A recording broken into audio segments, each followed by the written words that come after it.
The Love Life and Lose Weight podcast will teach you the art and science of changing your habits around food. I'm your host, advanced certified weight and life coach, Heather Beardsley. I've helped hundreds of women just like you figure out how to stop dieting, lose weight, and love life on the journey to goal weight and beyond.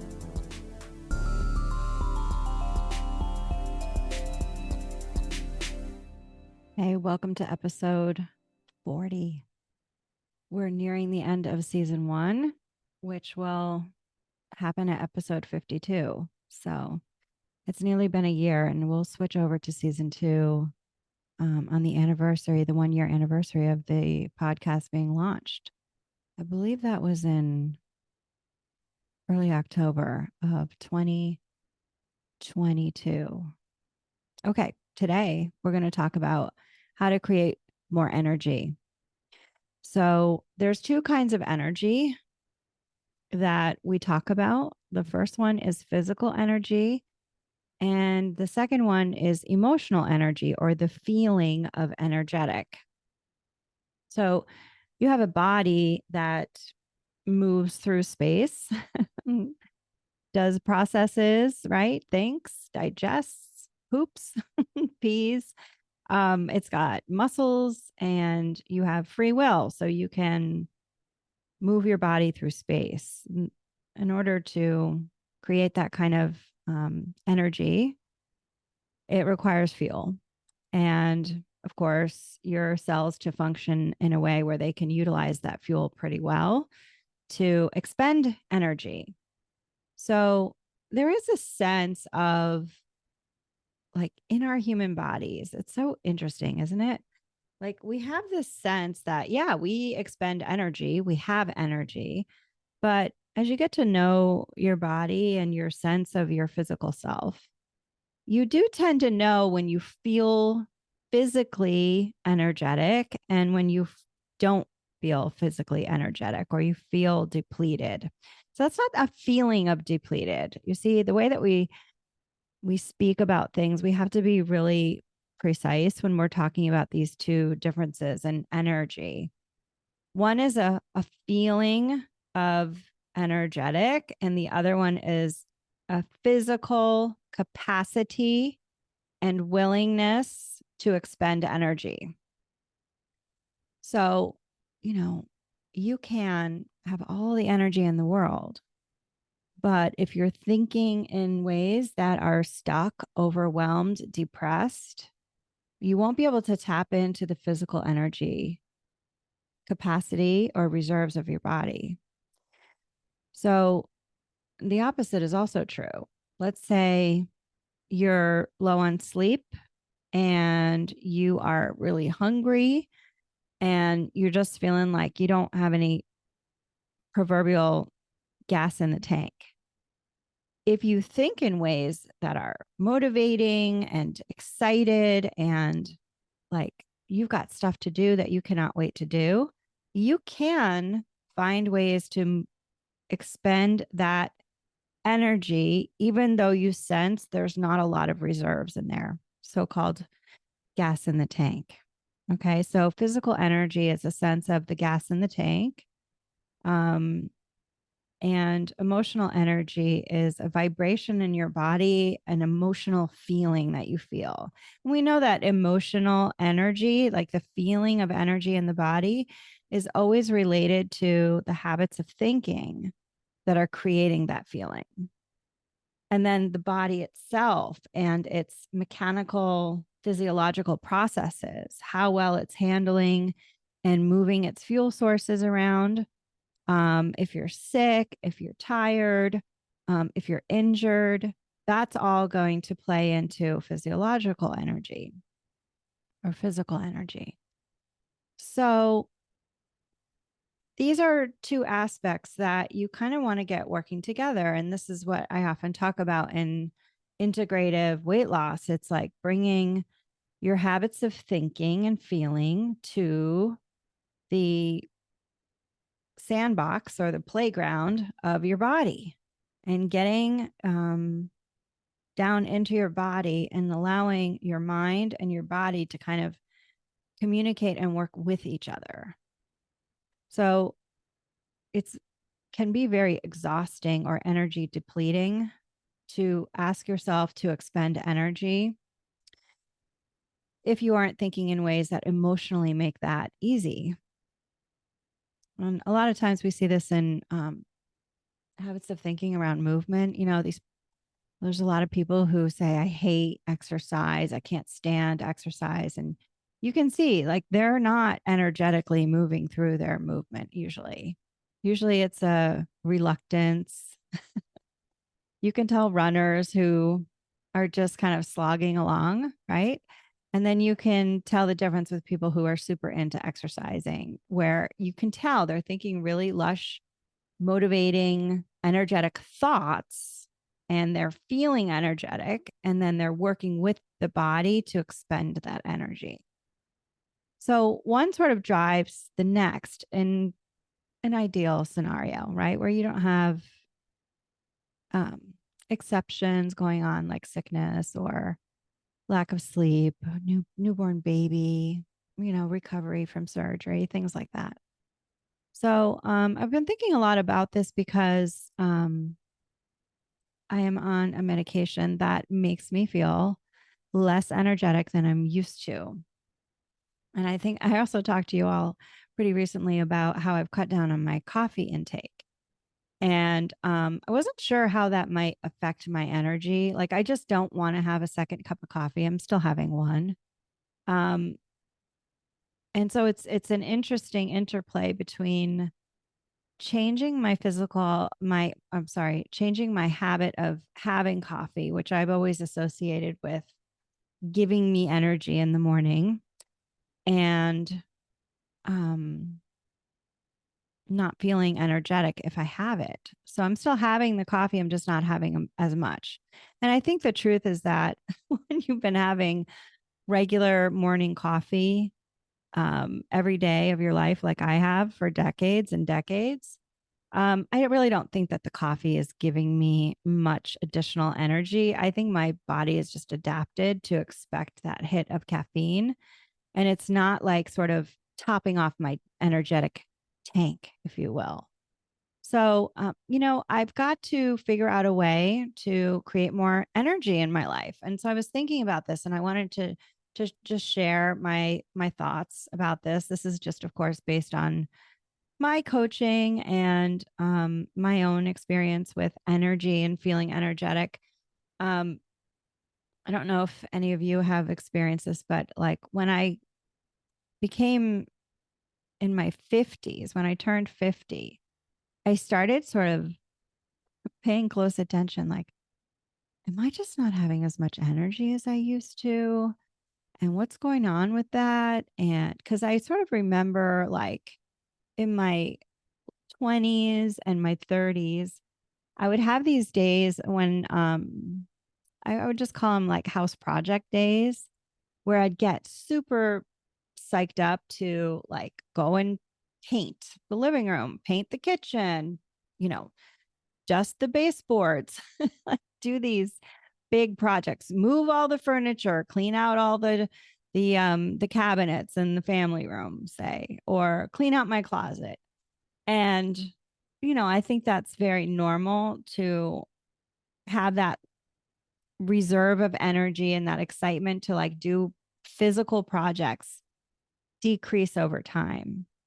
And I don't really think it's really useful to kind of debate whether or not that is actually happening. The question is, I always like to just take it to, okay, I still have projects that I want to do.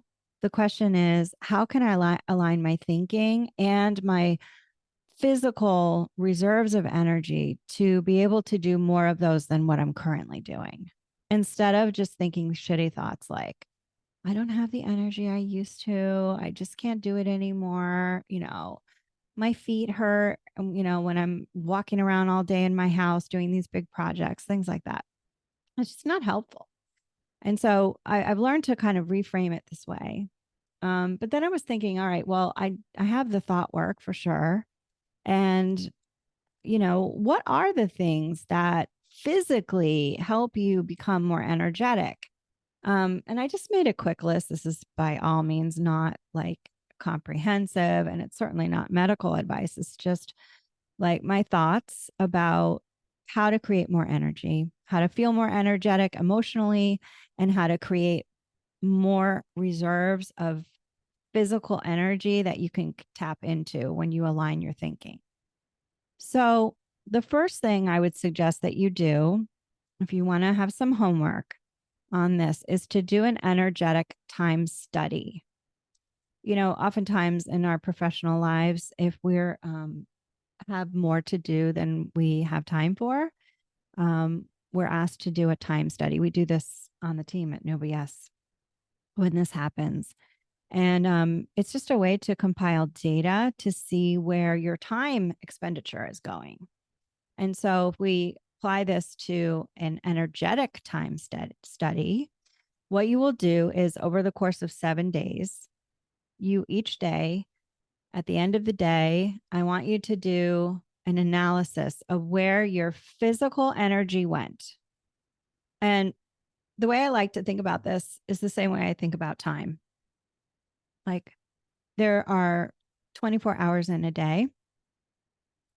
So I give myself $2,400 to spend, $100 an hour.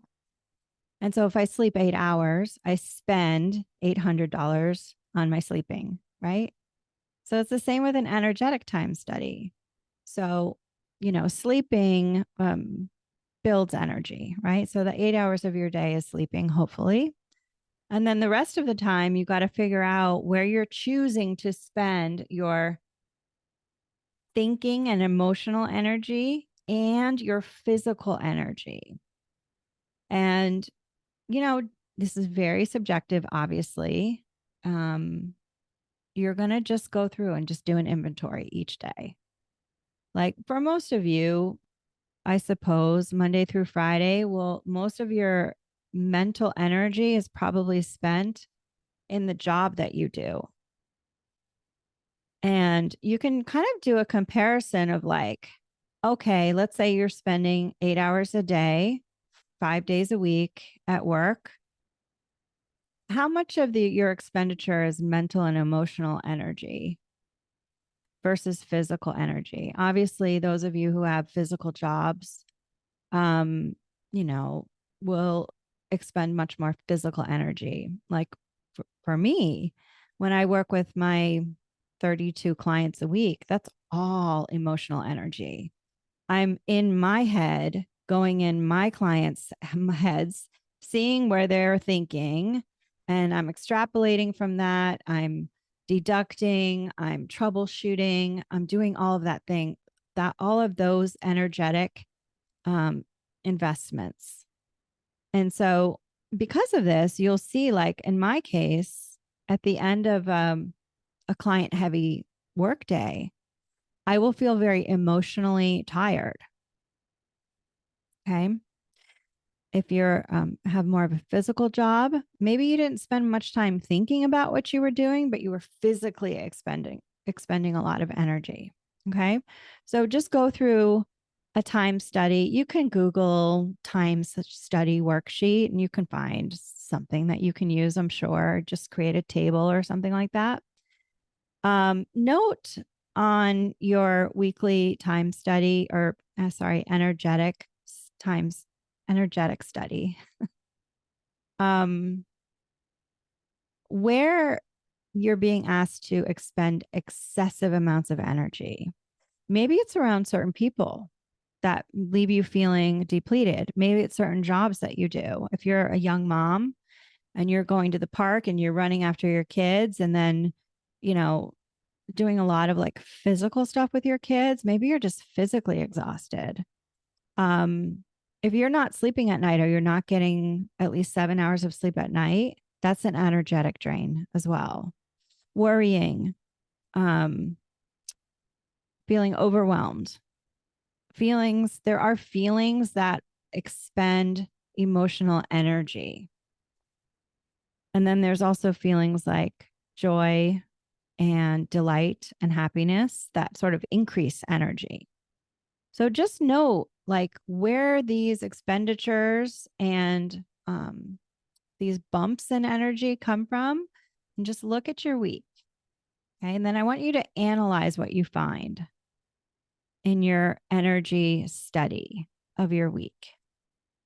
And then I want you to look at trouble spot areas. So, for example, I used to have a certain day of the week where I started early coaching and then I ended late.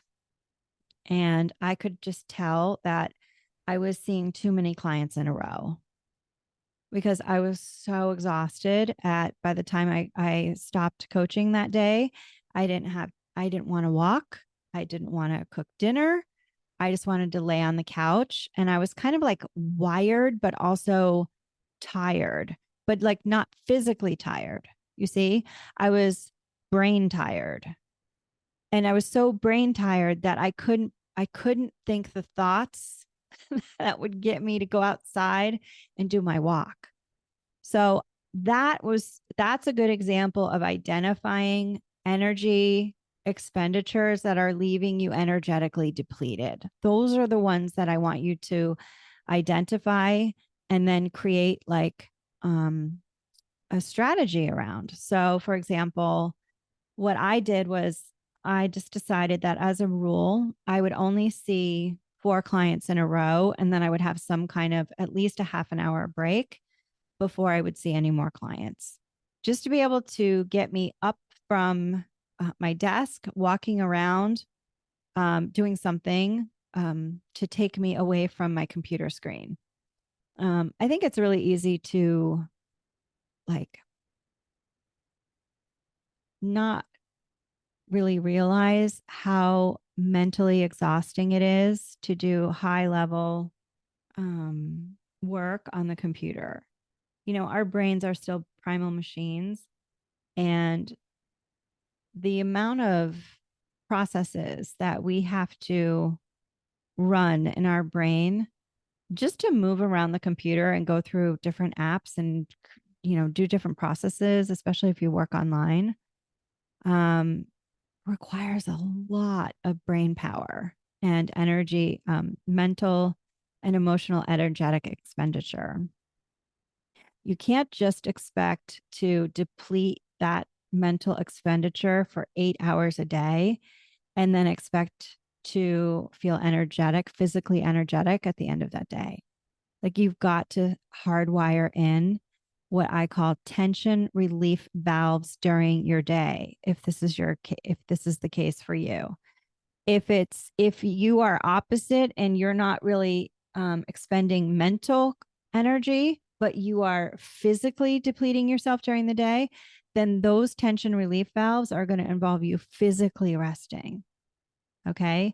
If you are physically still during the day, but you are mentally super active, those tension relief valves are going to be you stopping the deliberate thinking, getting into your body, and just providing some rest. And now the best way to do that for mental tiredness is to do some meditation. I have a whole podcast on meditation called Mind Control. If you go back in the podcast episodes from the past few months, you'll see one called Mind Control.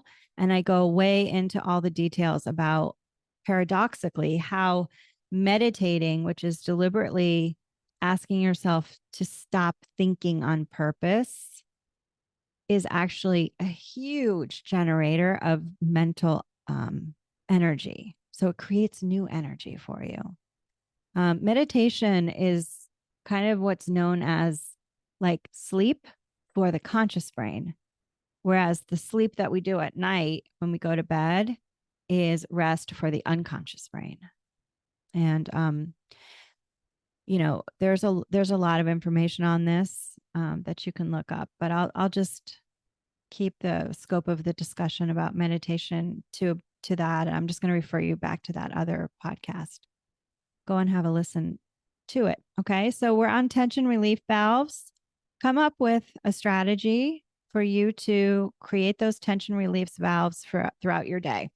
Another thing you can do if you are a desk worker like me, When you do take your break, I want you to either put your computer to sleep, which marks the cue that it's time to stop thinking on purpose. And then the other thing you can do is turn your chair around so that your back turns to the computer, which also is like a signal it's time to stop thinking. So you want to create cues that give your brain the right directions for what you're asking it to do. Because a brain in motion just tends to stay in motion. And you've got to learn how to sort of turn on energetic thinking and turn it off. And this will help you to conserve your mental energy for the times when you need it. And so you're not sort of like leaking mental energy when you are supposed to be like, I don't know, doing yoga or taking a walk with your dog. And you may as well just be there in front of your desk at your computer because your mind is still thinking on those things. With time and practice, this will get easier. You just have to have leadership energy and just tell your brain, we're not thinking about that anymore. And your brain will turn back to it. And you just say, no, you just be consistent and just refuse to indulge in mental expenditure when you're supposed to be having your tension relief break. Okay. The other thing you can do is use a Pomodoro timer for when you work, if that works with your mental expenditure at work. A Pomodoro is a timer you can install on your computer. I think it's an app too, and it's based in research that shows like the most focused work and attention that we do is in 25-minute segments. And you can do like, I think it's like 4 rounds of that or 3 rounds of that, and then you take a longer break. And the whole idea comes back to what I'm talking about, which is we can't just hit the gas and keep our foot on the pedal all the way down to like work either physically or mentally and expend all that energy and then expect to have anything left at the end of the day. If you do that, that's what ends up being burnout, right? So you've got to have this valve, which is like a turn off valve and a turn on valve, where you're only expending the right amount of energy at the right time, and then you turn it off. And then you do activities that allow you to generate energy or at least hold what you have left. So the other thing that you can do is to schedule non-productive time daily.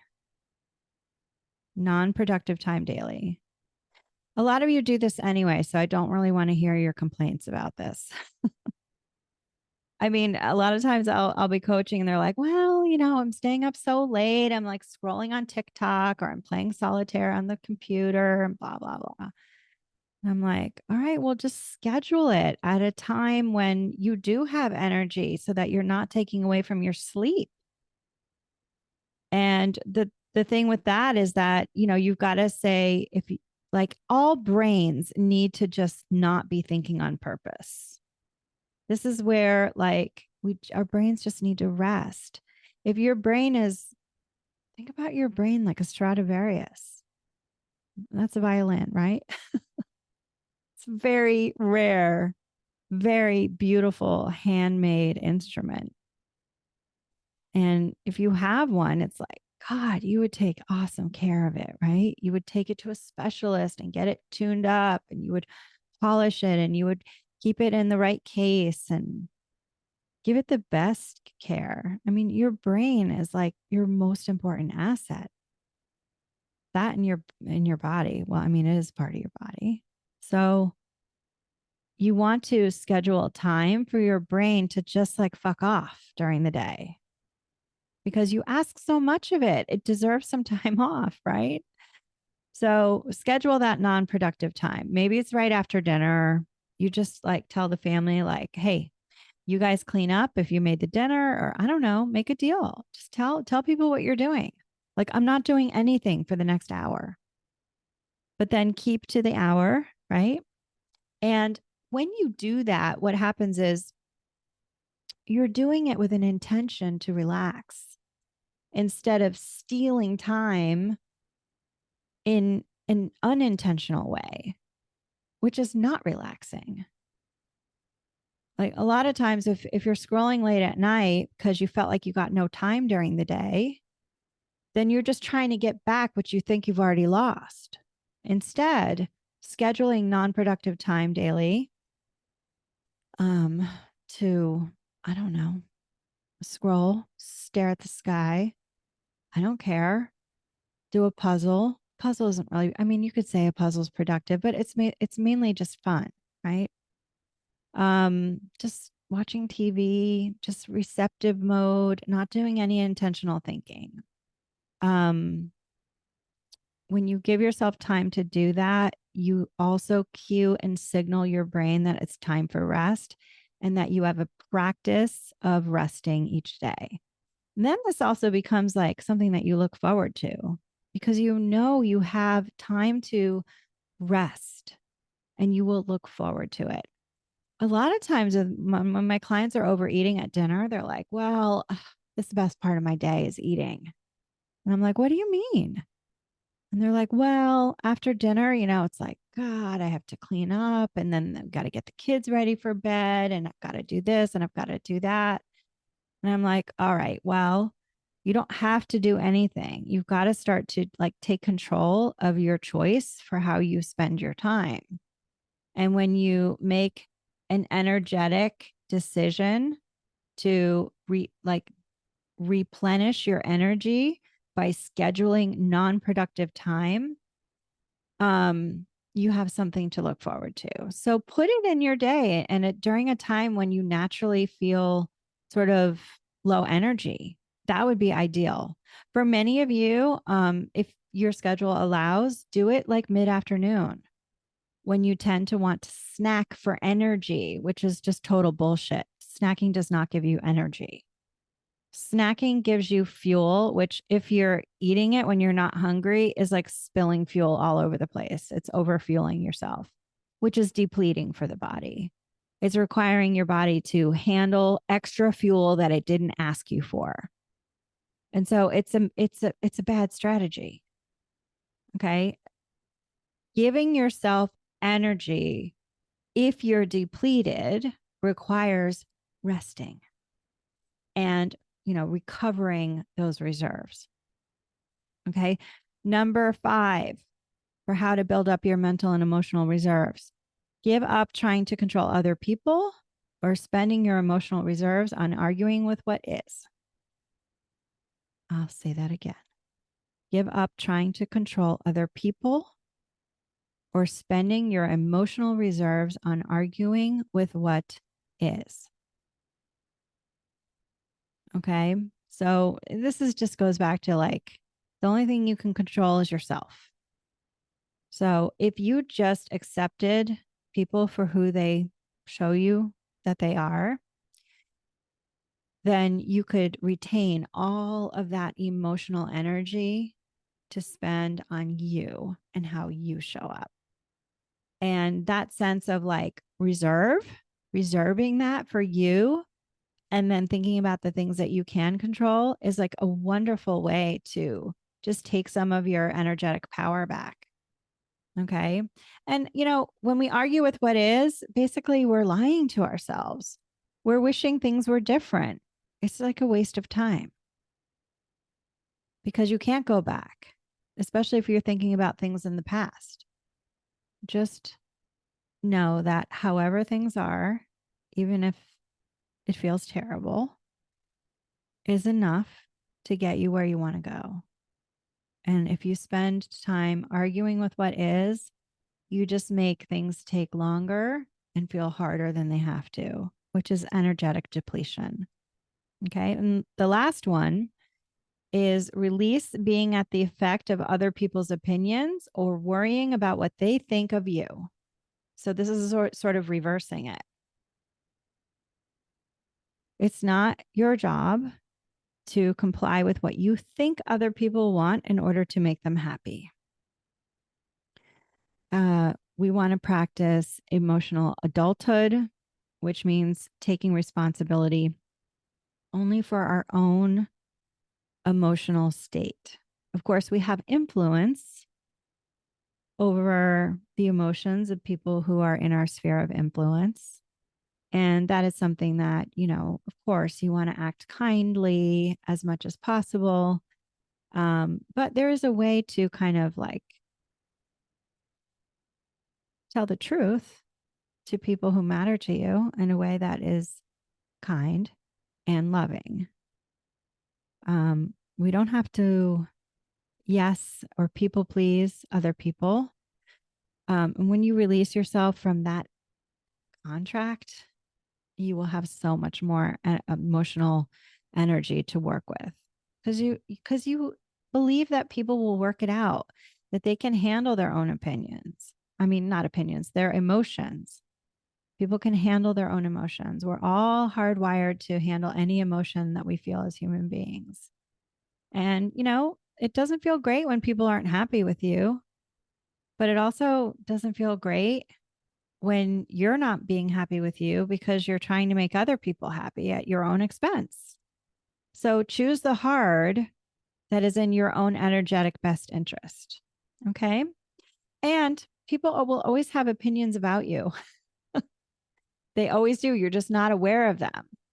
I mean, you might think that, you're trying to manage people's, opinions about you. I mean, they're going to have their own opinions about you no matter what you do. So again, it's just nothing that you can control. So don't leak energy by people pleasing or worrying about what they think about you. Okay. So that was the 6 ways that you can build up your mental and emotional reserves. I'll just go over them again real quick. Number 1, do an energy study over your week to figure out where you're spending your mental, emotional, and physical energy during the course of your week. Number 2, analyze your expenditures and the ones that are taking a lot of energy from you. And then I want you to create a strategy for how you will, number 3, create tension relief valves that allow you to not deplete your energy so much and or create reserves by managing your energy expenditure. And some of those examples were meditation, taking a walk, using Pomodoro, creating rituals that are appealing, sustainable, and enjoyable. Number 4 was to schedule a non-productive time daily at a time that works for you. Number 5, giving up trying to control other people or arguing with what is. And number 6, release being at the effect of other people's opinions or worrying about what they think of you. Okay, that's their business. All right. So a couple of do's and don'ts that I came up with, a short list. How to increase your physical energy. Take what resonates and leave the rest. If you and I were pals and we were talking about like, oh, I just don't have energy, this is what I would say to you. So here's your don'ts. Don't drink alcohol if you want to have energy the next day. Number 2, stop overeating.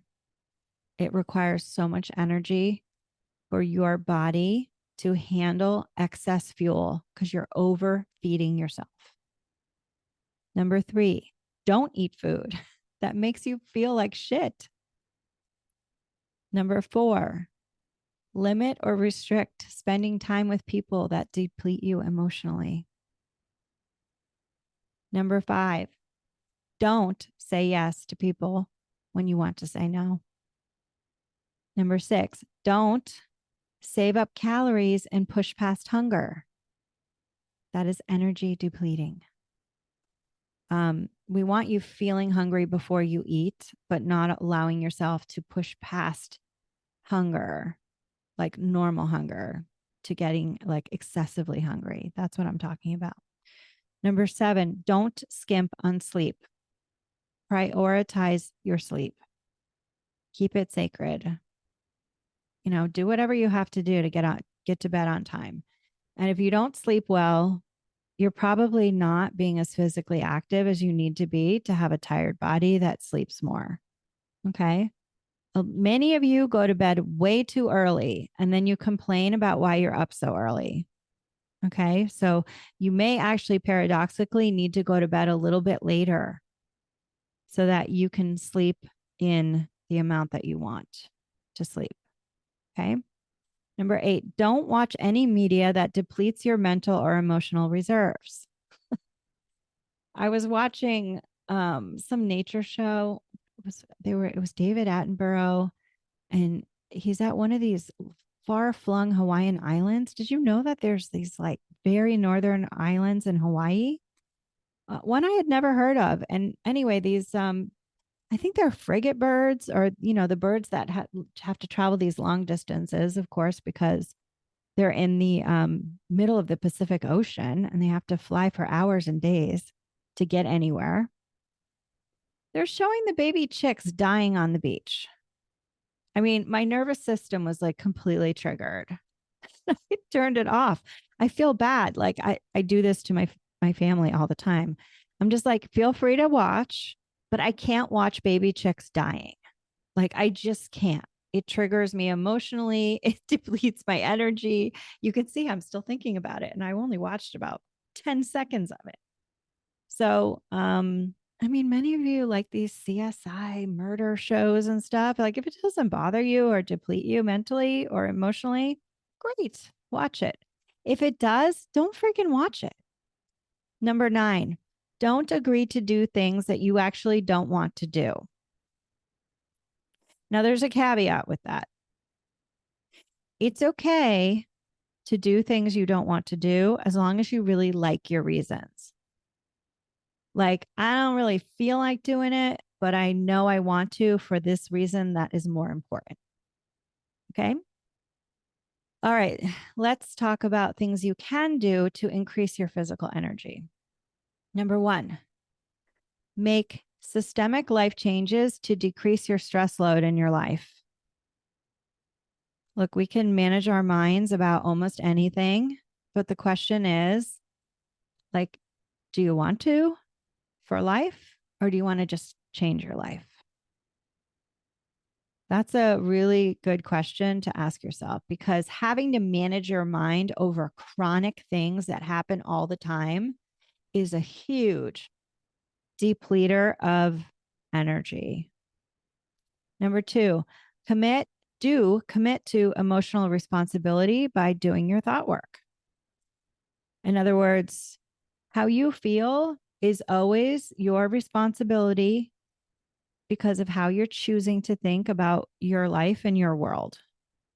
So look to your patterns of thinking if you would like to feel better. It's not up to other people to make us happy. That is an inside job. Okay. Number 3, do get deep sleep by not eating late, committing to regular movement that you like, controlling your life for stress, as I talked about in number 1, seeing your doctor, and getting your labs done. So this number 3 takes a lot of things into account. And I'm not going to go through each one, but I will repeat it for you. Get deep sleep by not eating late, committing to regular movement, controlling your life for chronic stress. In other words, making changes if needed, seeing your doctor, and getting your labs checked, especially if your sleep sucks. Could be hormonal. You could be low in B vitamins. I mean, there's a lot of things that can impact your sleep. You're not sleeping, talk to your doctor. Okay. And do those other things. Number 4, do drink enough water. When I get new clients, I'm shocked at how little water they drink. The minimum amount is 64 ounces a day. Make sure you get it done. Number 5, do plan for sustainable daily productivity. Do not give yourself this crazy ass list of 24 things to get done in a day. Do you know how that triggers your primal brain? I mean, like, if you gave me one of those, I would be in complete stress out, freak out mode. Give yourself 3 things a day to do personally and professionally, that are able to be done in that day. These are things that have been scheduled ahead of time, like regular, like doing the laundry, or I don't know, regular things you do, like, I don't know, going to meet your book club. Those things should just be in your calendar. Those are not part of your like to-do list. So anything that's recurring, I want you to take off your to-do list and put in your calendar. Anything recurring, make time for it in your week. And then in your productive time, that's when you get your things done. 3 professionally and 3 personally. Okay. Number 6, do run your life as if you are your own personal assistant. So this means I have this much time, I have this much energy, and I have these needs and wants for what I want to do with my day. And then you figure out that jigsaw puzzle in a way that's doable, which means able to be done. So you don't overload your schedule. A personal assistant would never do that. They would just like know what time that you had and what you are capable of doing with your time. Okay. So treat yourself like the best personal assistant that you could ever find. Number 7 is to reduce your toxic load, meaning limit alcohol. Alcohol is a neurotoxin. Okay. It's going to deplete your energy if you have it. You're also going to want to limit your exposure to people who feel toxic to you, right? You want to have clean water, clean air, and like a body that is running on good foods that fuel you and feel like really energetic to you. And you want to try to schedule your time around people who also create energy instead of depleting your energy. Number 8, do get sunlight on your face at a minimum first thing in the morning for just a few minutes. There are receptors in the back of your eye that detect sunlight first thing in the morning, and they will start your circadian rhythm going. So that like 12, 14 hours later, you will start releasing melatonin that makes you naturally sleepy. So getting out of the house and getting like sunlight in your face, or I mean, you don't have to don't stare at the sun. Just go outside. It will help you with your circadian rhythm, and you'll have more energy.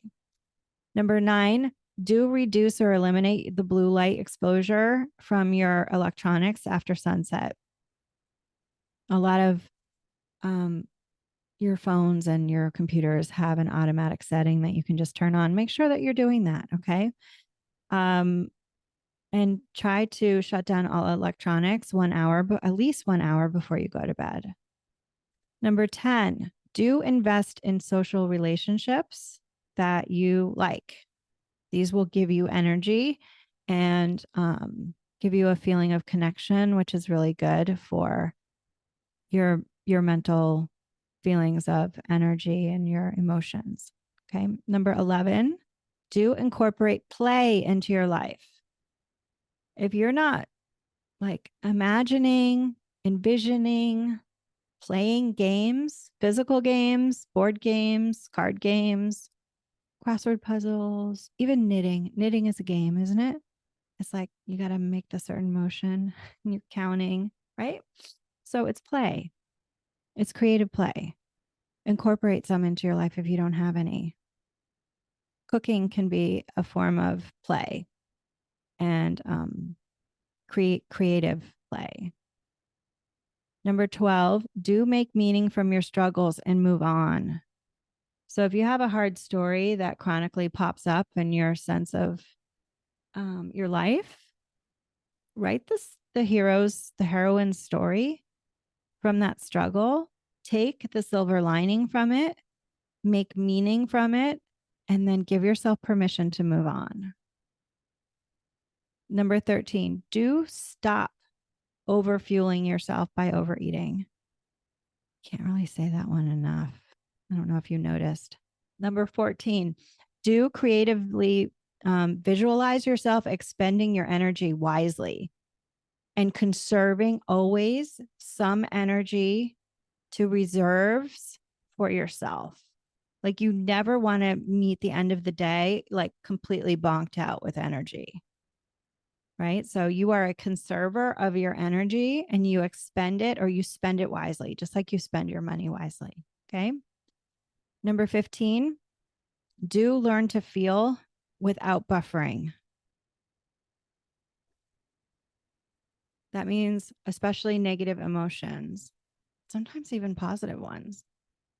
Like if you feel like you can't be social and connected and having fun without having alcohol or overeating, you're buffering your positive feelings.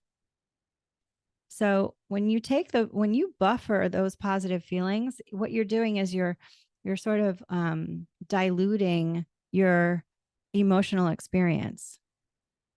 And we want to feel the full strength of our emotions so that we know that we can be with them, that we have a relationship with all emotions, so that we can hear the message that the emotion is trying to tell us.